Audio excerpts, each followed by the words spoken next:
Apa Bu? Aku disuruh menikah sama gembel itu? Rania menatap ibunya dengan mata membelalak. Ibunya mengangguk pelan, menunduk, seakan tak kuasa menatap putrinya. Kamu harus nurut, Ron. Ini demi keluarga kita. Tapi, kenapa dia, Bu? Dia itu kumal, bau ikan, tinggal di pelabuhan. Ayahmu punya utang besar pada keluarga mereka. Kalau kamu menolak, kita semua bisa diusir dari rumah. Rania menjerit, membanting gelas di meja. Air mata mengalir.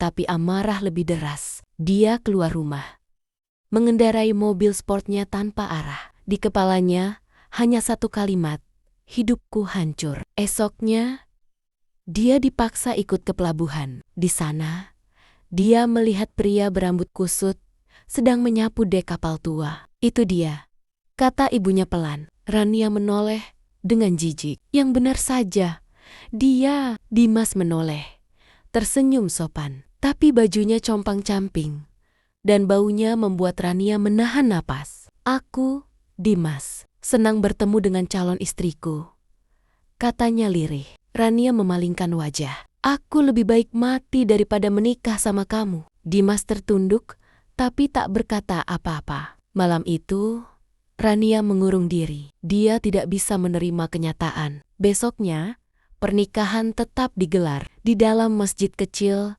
dekat pelabuhan. Dengan pakaian seadanya, Dimas mengucap ijab kabul. Rania menangis sepanjang prosesi. Tidak ada pesta, tidak ada tamu undangan, hanya keluarga dekat dan beberapa buruh kapal yang jadi saksi. Malam pertama mereka sunyi. Rania duduk di ranjang sambil menangis. Dimas hanya berdiri di sudut ruangan. Tenang saja, aku gak akan sentuh kamu, katanya lembut. Aku cuma pengen jaga kamu, walau kamu benci aku. Rania tak menjawab. Hari-hari berikutnya terasa seperti neraka. Rania menghindari Dimas sebisa mungkin. Dia menghabiskan waktu di kamar, menangis, menyesali hidup. Kadang dia diam-diam keluar rumah, bertemu temon-temonnya yang mengejek pernikahannya. Suamimu itu apa? Pemulung kapal? Tawa mereka menyakitkan. Tapi Rania hanya diam,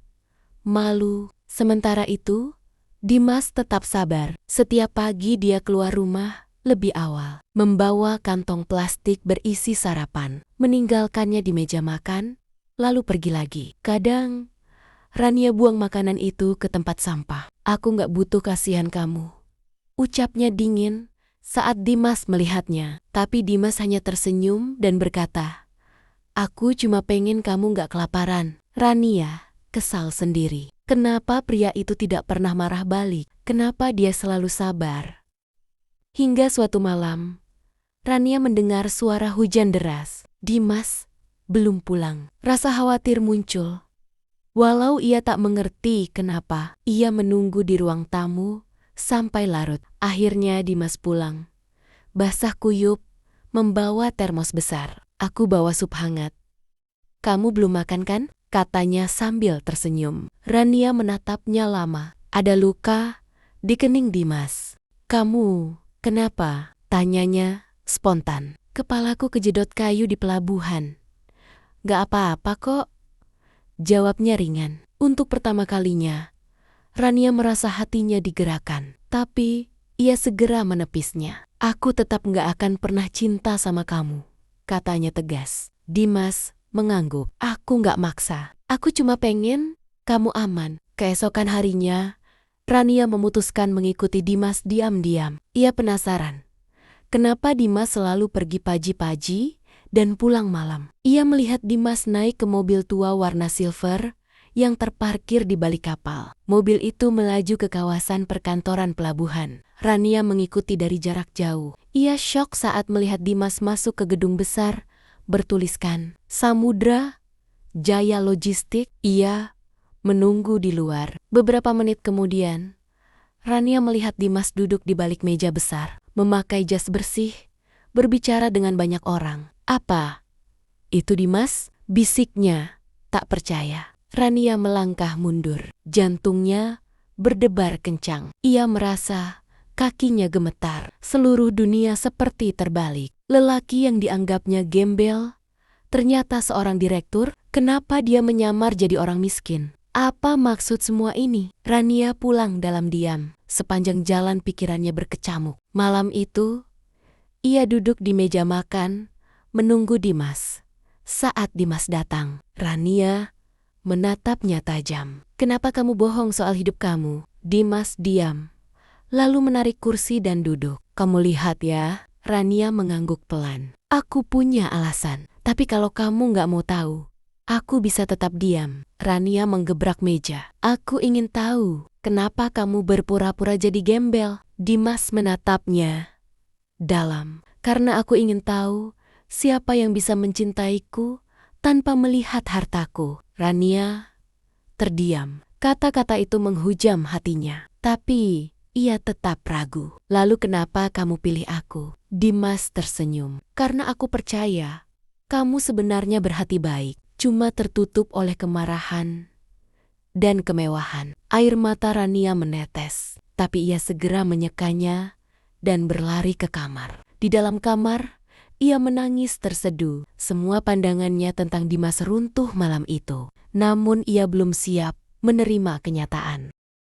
Suatu hari, Rania pergi ke pelabuhan lagi. Kali ini sendirian. Ia ingin tahu lebih banyak tentang kehidupan Dimas. Ia menyamar, memakai masker dan topi lebar, lalu berjalan menyusuri dermaga tempat para buruh bekerja. Ia bertanya-tanya pada seorang lelaki tua. Pak, kenal Dimas? Lelaki tua itu tersenyum. Dimas, dia orang paling baik di sini. Dia sering bantu kami. Kadang ngasih makan gratis, kadang bantu bayar biaya rumah sakit. Rania tertegun.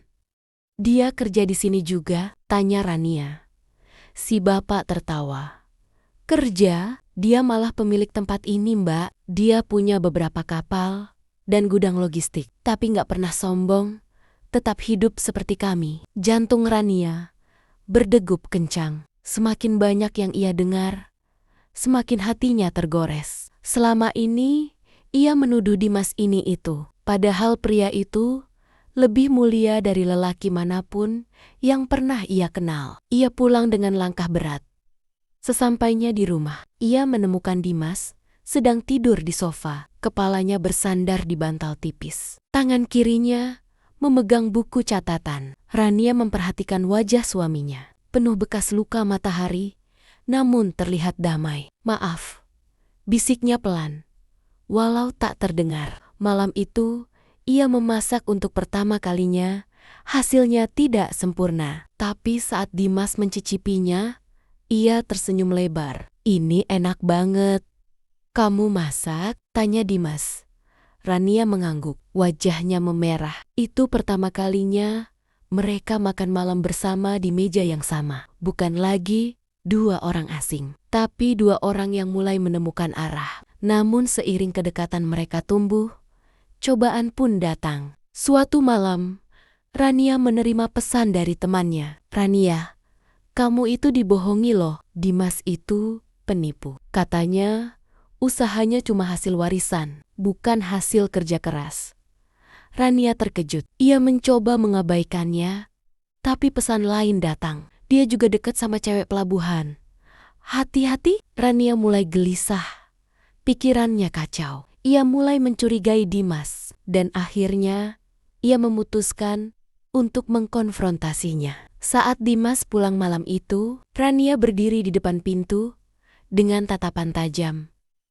Kamu bohong kan? Semua ini bukan milikmu. Itu cuma warisan. Dimas terkejut, tapi tak membantah. Iya, awalnya memang warisan. Tapi aku yang mengembangkan semuanya. Dari satu kapal jadi 5. Aku kerja keras tiap hari untuk sampai ke sini. Rania tercekat. Dan soal perempuan itu, Dimas menarik napas panjang. Aku tahu, kamu bakal dengar omongan orang. Tapi aku bersumpah, aku nggak pernah selingkuh. Aku hanya bantu orang-orang miskin di pelabuhan. Kadang mereka perempuan. Tapi itu bukan karena aku suka. Cuma karena mereka butuh. Rania masih menatap curiga. Hatinya bimbang. Ia tak tahu harus percaya atau tidak. Malam itu, mereka tidur tanpa bicara. Suasana kembali dingin, seperti awal pernikahan mereka. Pagi harinya, Dimas tidak menyiapkan sarapan seperti biasa. Rania bingung. Ia mencari Dimas ke seluruh penjuru rumah, tapi tidak ada. Ponselnya tak aktif. Rania panik. Ia berlari ke pelabuhan, tapi tidak menemukannya di tempat biasa. Seorang buruh berkata, "Pak Dimas naik kapal ke tengah laut tadi pagi. Katanya ada urusan darurat." Rania makin khawatir. Cuaca hari itu buruk. Langit mendung dan angin kencang. Ia menunggu di pelabuhan sampai sore, tapi tak ada tanda-tanda kapal kembali. Malam mulai turun. Hujan deras mengguyur, dan Rania tetap berdiri di pinggir dermaga, menatap laut yang gelap, berharap Dimas kembali. Saat tengah malam tiba, lampu-lampu kapal muncul dari kejauhan. Rania berlari mendekat. Dan dari dalam kapal, Dimas turun dengan tubuh basah kuyup dan luka di lengan. "Dimas!" Rania berteriak, lalu memeluknya. Untuk pertama kalinya, ia menangis bukan karena benci, tapi karena takut kehilangan. Dimas hanya mengusap kepalanya.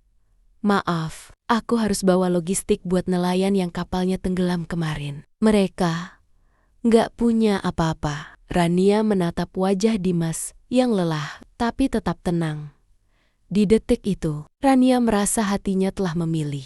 Ia mulai memahami arti cinta dalam diam, cinta dalam kerja keras, dan cinta yang tak pernah menuntut balas. Setelah malam penuh hujan dan pelukan itu, Rania mulai berubah. Setiap pagi, ia kini menyiapkan sarapan bersama Dimas. Mereka tak lagi sekaku dulu, bahkan mulai saling bertukar cerita. Dimas bercerita tentang masa kecilnya, bagaimana ia ditinggal ayahnya di usia muda, lalu hidup berpindah-pindah di atas kapal nelayan. Rania mendengarkan dengan mata berkaca-kaca. "Kamu hebat banget," ucapnya pelan. Dimas hanya tersenyum. "Kita semua punya luka, Ron, tapi yang penting kita tetap jalan." Semenjak itu, Rania mulai ikut Dimas ke pelabuhan. Ia melihat langsung bagaimana suaminya bekerja, bagaimana ia membagi waktu antara kantor dan buruh, bagaimana ia memperbaiki mesin kapal dengan tangan sendiri, dan bagaimana semua orang menghormatinya tanpa rasa takut. Rania mulai bangga. Perlahan ia pun tak lagi malu saat bertemu orang-orang. Bahkan, teman-temannya yang dulu mengejeknya kini terdiam saat melihat Rania berdiri di samping Dimas dengan senyum tulus. Media berbalik arah, banyak yang mendukung kisah mereka, dan klien mulai kembali satu persatu. Kapal-kapal Dimas kembali beroperasi normal. Rania yang kini perutnya mulai membesar, tetap aktif membantu, meski banyak yang melarangnya bekerja. Tapi ia bahagia, karena kini bukan hanya jadi istri, tapi juga partner bisnis suaminya. Suatu malam, di tepi dermaga yang tenang, Dimas membawa Rania ke sebuah kapal baru. "Ini kapal ke-15ku, dan akan jadi warisan untuk anak kita kelak." Rania tersenyum sambil menyentuh perutnya. "Kita beri nama siapa ya?" Dimas mengusap rambutnya. "Terserah kamu, aku cuma pengen anak kita nanti tahu bahwa dari pernikahan yang terpaksa, cinta bisa tumbuh paling tulus." Angin laut menerpa lembut. Dan di sana, di bawah cahaya lampu pelabuhan, mereka berdiri sebagai sepasang jiwa yang telah melewati badai dan siap menjemput masa depan bersama. Waktu terus berjalan. Kehamilan Rania memasuki bulan ke-7. Perutnya semakin membesar, tapi senyum di wajahnya tak pernah hilang. Ia sering memandangi pantulan dirinya di cermin dan berkata pelan, "Aku bahagia sekarang." Setiap pagi, Dimas mengantar Rania ke klinik kandungan. Tak pernah absen. Meski sesibuk apapun, ia tetap memprioritaskan keluarga. Rania merasa begitu dicintai, sesuatu yang dulu tak pernah ia bayangkan akan ia rasakan dari seorang pria yang pernah ia anggap hanya gembel jalanan. Malam-malam mereka kini dipenuhi tawa, obrolan kecil, dan candaan tentang nama anak. Kalau laki-laki, Gimana kalau kita kasih nama Bahari? Tanya Dimas sambil mengelus perut Rania. Kalau perempuan? Tanya Rania. Dimas tersenyum. Namanya Harumi. Biar setenang laut di musim damai. Mereka tertawa bersama. Rania merasa hidupnya seperti mimpi. Siapa sangka pernikahan yang dulu ia benci kini menjadi sumber kebahagiaannya. Tapi cobaan tak pernah jauh dari kebahagiaan. Malam itu, ketika badai menghantam pelabuhan, Dimas mendapat kabar kalau salah satu kapal logistiknya terbalik karena ombak tinggi. Ia langsung bersiap turun ke pelabuhan. Jangan pergi, tolong, kamu bisa tunggu pagi, pinta Rania. Tapi Dimas mencium keningnya lembut. Aku harus pastikan semua kru selamat. Aku nggak bisa tinggal diam. Rania tak mampu menahannya. Ia hanya bisa berdoa. Malam itu, angin bertiup kencang dan berita buruk pun datang. Salah satu kapal penyelamat kehilangan kontak dan nama Dimas ada di dalam daftar penumpangnya. Rania syok, lututnya lemas. Ia menangis sejadi-jadinya, mencoba menelepon Dimas berkali-kali. Tapi tak ada jawaban. Malam itu terasa seperti neraka. Ia duduk di pinggir tempat tidur, memeluk perutnya sambil berdoa. Ya Tuhan, tolong selamatkan dia. Jangan ambil dia dari aku. 3 hari 3 malam. Dimas tak kembali. Berita tentang hilangnya kapal itu menyebar. Banyak yang bilang mustahil selamat dalam badai sebesar itu. Tapi Rania menolak menyerah. Ia mendatangi kantor pencarian dan penyelamatan, berteriak, memohon agar pencarian tak dihentikan. Dia kuat, dia pasti selamat. Tangisnya pecah. Semua orang mulai kehilangan harapan, termasuk Ibu Rania yang berusaha membujuknya pulang. Tapi Rania tetap di dermaga, berdiri berjam-jam, menatap laut lepas dengan mata sembab. Hingga akhirnya, di hari kelima, sebuah kapal nelayan kecil terlihat mendekat dengan membawa seseorang yang tubuhnya lemah dan penuh luka. Dan saat Rania melihat wajah itu, ia menjerit. Dimas! Ia berlari sekuat tenaga, memeluk tubuh suaminya yang hampir tak bisa berdiri. Kamu kembali. Dimas menatapnya dengan senyum tipis. Aku janji, aku akan pulang. Dimas dilarikan ke rumah sakit dan dirawat selama 2 minggu. Paru-parunya kemasukan air dan ia mengalami infeksi parah. Tapi semangat hidupnya tak padam. Setiap kali sadar, ia selalu bertanya, bagaimana kondisi Rania? Bagaimana kondisi Rania? Bagaimana anakku? Dan setiap kali mendengar bahwa Rania sehat, matanya kembali berbinar. Akhirnya, setelah 2 minggu, ia pulang ke rumah. Dan hanya dalam beberapa hari kemudian, Rania mengalami kontraksi. Proses persalinan berlangsung dramatis. Rania berjuang di ruang bersalin selama berjam-jam. Dan akhirnya, suara tangis bayi menggema di ruangan. Seorang bayi laki-laki sehat lahir ke dunia. Dimas memeluknya sambil menangis haru. Bahari, selamat datang di dunia. Rania memandang mereka dari ranjang. Hatinya penuh rasa syukur dari semua luka, perjuangan, dan air mata. Akhirnya, Tuhan mengirimkan hadiah terbesar untuk mereka.